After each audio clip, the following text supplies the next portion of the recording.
In today's lesson, we'll be exploring the topic of arithmetic sequences. This lesson will cover and expand on syllabus dot points 321 to 324. Arithmetic sequences, also known as arithmetic progressions, are sequences of numbers that have common differences between consecutive terms, meaning each new term increases or decreases by the same amount. For example, the sequence 4, 6, 8, 10, 12. If we look at the first and second terms, 4 and 6, we can see there is a difference of 2. Now if we look at the second and third terms, 6 and 8, we can also see there is a difference of 2. Therefore, 2 is being added to the previous term to produce a new term.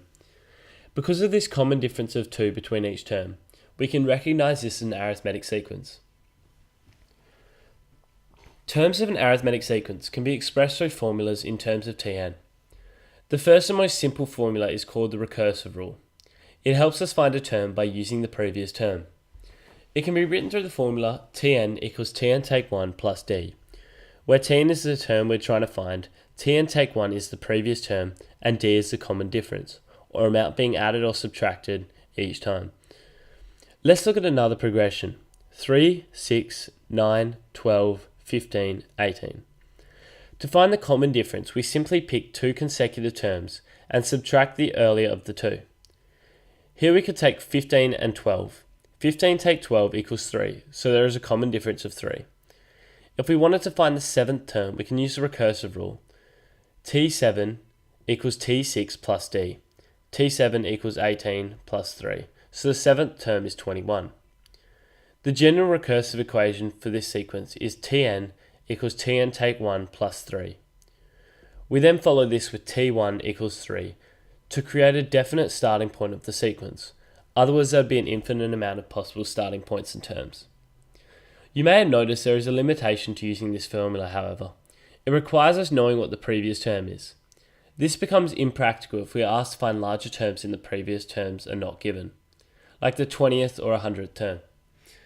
We could continue to write out the progression until we find the answer, but that wastes valuable time. Take again the previous sequence, 3, 6, 9, 12, 15, 18, and so on. The last term we are given is the 6th, which isn't useful if we are asked to find the 60th term.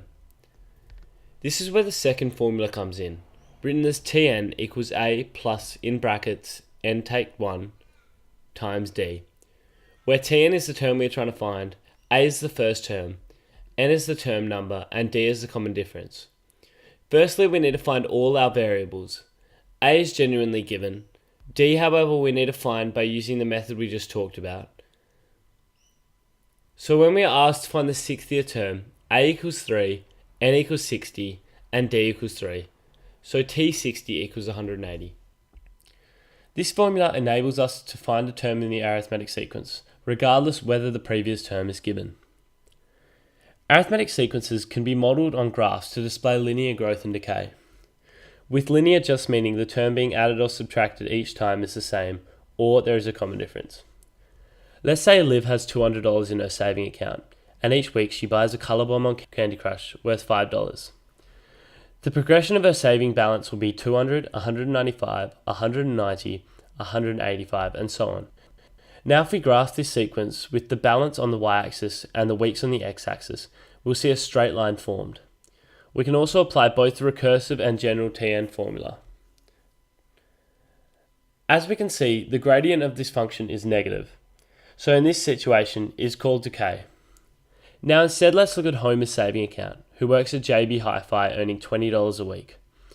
Assuming he starts with nothing in his account, his balance will follow an arithmetic sequence of 0, 20, 40, 60, 80, 100. Graphing this, we can see there is now a positive gradient due to the common increase of 20 between each term, and so the situation is gross. I hope this lesson has developed your understanding of arithmetic sequences and progressions. If you have any difficulties, please let us know in the comments below so we can clarify it for you.